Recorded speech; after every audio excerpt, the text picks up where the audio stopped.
Investors are beginning to take notice of the Walt Disney Company and its free fall. The stock has dropped in the last 2.5 years about 61%. Yes, you heard that right, folks. 61% drop, and well, we're not sure where the bottom is. Now, we're not here to give you financial advice, but we are here to tell you that the secret is out. The cat has escaped the bag. Indeed, it is that Disney has been found out.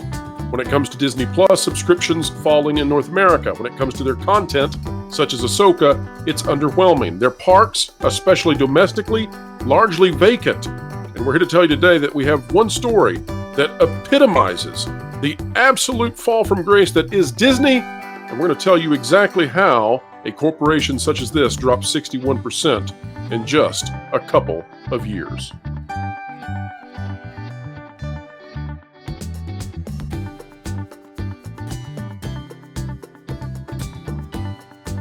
All right, folks, it's time to dive in with your old pal WDW Pro. It is a joy each and every time that you invite us onto your screens, onto your devices, and share your time. Thank you so much for doing so, and we endeavor to explain entertainment, keep you ahead of the culture curve as a result. Folks, you are currently looking at a market summary of the Walt Disney Company as we had it at the time of recording for this video. Now, this is not a financial advice video, but I just want to show you real quick, $197.16. That was the high for the Walt Disney Company under Bob Chapek, the highest it had ever been in terms of evaluation.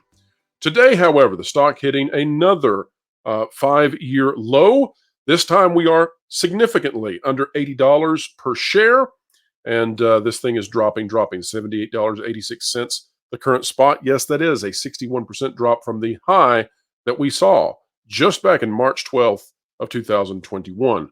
My, how things are falling apart. If you watched the Ahsoka review this morning, and let me say, one of our most popular launches ever for a video, and one of the best like to dislike ratio. So for those of you out there who love Ahsoka, we love you too, but you are in the minority on this one, it seems, as most people really have had it with Star Wars. And across the board with Disney, it seems like most people have had it.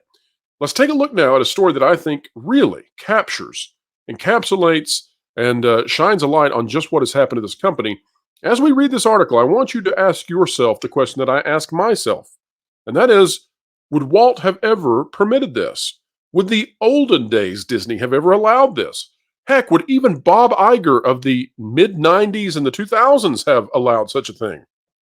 I don't think so, and I think that's how we've gotten to where we are. As we read this, folks, don't forget that if you like content like this, consider clicking the like button. This is out of Mouse Info, our friends over there at that website. Folks, check this website out. I think it's a good one. And it's been posted by Joey Inigo, I think. Inigo, not sure on that one. Not sure what the ethnicity of the name is. Apologies there, Joey, but happy to read your article. Details a bumpy start for brand new DVC property, the Villas at Disneyland Hotel. And that sure is an understatement here. Wait till you hear what happened. Again, not what you would see out of typical Disney. After staying at the Villas at Disneyland Hotel for its grand opening weekend, it was pretty clear that the newest Disney Vacation Club, also known as DVC property, is still not quite ready for prime time. While most of what we saw are all things that can and will be fixed over the coming weeks and months, we couldn't help but be surprised by the summation of all the things we came across that aren't quite up to the level we'd expect from Disney. Boy, isn't that the tale of the tales when it comes to this company over the last 3 years. Although we did fully enjoy using DVC vacation points to stay in the 2-bedroom villa on the 3rd floor for a one-night staycation, there's still some fine-tuning that needs to be done. Here's what they have to say. And this is the big deal here. Keep in mind, we previously reported accommodations at the villas at Disneyland Hotel can range between $400 and $5,400 per night. Good Lord, folks.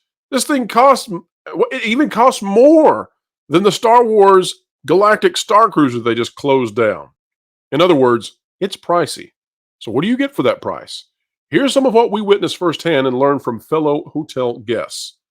Rooms are not all finished. Now, as we read this article, ladies and gentlemen, and considering, remember the stock price, remember what we're watching across the board of this company, consider you're paying an amount that can equal more than some people make in an entire month, okay?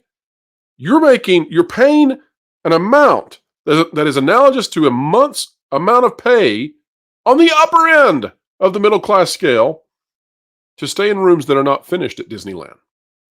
That is not the kind of thing that one would have expected out of Disney just a few years ago. Let's get into it. Perhaps the most egregious faux pas we encountered was a fellow hotel guest who told us that her room had no hot running water. Yes, Disneyland, you're opening this massively expensive experience to guests and giving them the third world country kind of deal. Get your bucket, pal. Light a fire on it on the porch so that you can have hot water to wash your hair. She also mentioned that her Keurig coffee machine was not powered on, and when she went to plug it in, she found the counter had no electrical socket. Instead, a plastic plate with no sockets was covering it, where it seemed sockets would eventually be placed. 2 strikes, yikes. In our own 2-bedroom villa, we noticed that the central air was on and operational, but the control panels in either bedroom would not actually properly display any information. There was no sound or haptic feedback to know what setting of temperature we were on. One thing that we could count as a plus was that despite the shampoo, conditioner, and body wash being mounted to shower walls, there were large full-size lotion bottles in each of the rooms. This didn't seem necessarily unusual at first, until we picked up the bottle and realized that it seemed to be specifically designed to be set inside of a wall-mounted container. We'll take free-handed lotion any day, but we suspect that proper wall mounts will eventually be coming to lock up the lotion. In other words, folks, they've got this custom-made bottle that's for their wall mounts. No wall mount there, though. No wall mount there. See how that works? Supposed to be on the wall, not on the wall. Although we don't know why, Disney was seemingly having issues of some sort with the pool on opening weekend. On Saturday, the main pallet pool did not open until the early afternoon, and on Sunday, we were lounging all day, and the pool still hadn't opened by the time we left at 5:30 p.m. Take that, $6,000 you spent. You know, whatever the price is, folks, maybe it's $3,000, maybe it's $2,000. Whatever the price is that you're spending per night to stay at this ultra-luxe Disneyland hotel, you don't even get a pool. Motel 6 can open a pool for you. Motel 6 for $40 a night. So, and no disregarding or bashing of Motel 6 here, but any of your lower level hotels, motels, whatever, can get you a swimming pool. And Disneyland can't at that price. Good Lord. In addition, all Disneyland hotel members do have access to all pool areas, including the e-ticket family pool, D-ticket lap pool, and monorail slide and water play areas, which were not affected by the closures. In other words, you had to go to the other pools that all the other guests of the hotel get to enjoy. None of the cast members we talked to could give us a clear answer, but one did mention on Sunday that they were waiting for clearance from the engineering team before they could open the pool. Heating issue, chlorination, staffing, we're not sure, but we know it was not open by the time we left and the sun was setting. The hot tub was thankfully open during the pool closure. However, it just keeps going. This sounds like a giant money pit. This sounds like just a nonstop Clark Griswold kind of experience at a Disneyland hotel. However, roughly half of the jets were not working at full power, which you can see in the photograph below. We also noticed that some of the jets were pushing out cold water, which we're guessing is what caused the hot tub overall to not be as warm as we were expecting. To that end, the automatic sinks in the lobby restrooms were also having temperature adjustment issues, with some taps running room temperature while others ran near scalding and no manual controls to adjust. Oh my gosh. Folks, you're paying thousands of dollars for a few hours of enjoying this, and they can't get the water to run right. Like, and you might say, well, come on, it's the first or second day. Then give them a refund and tell them to come back and enjoy it when it's done. This is craziness. Although we have no way of knowing, the decor in the area surrounding the hot tub also did not seem finished.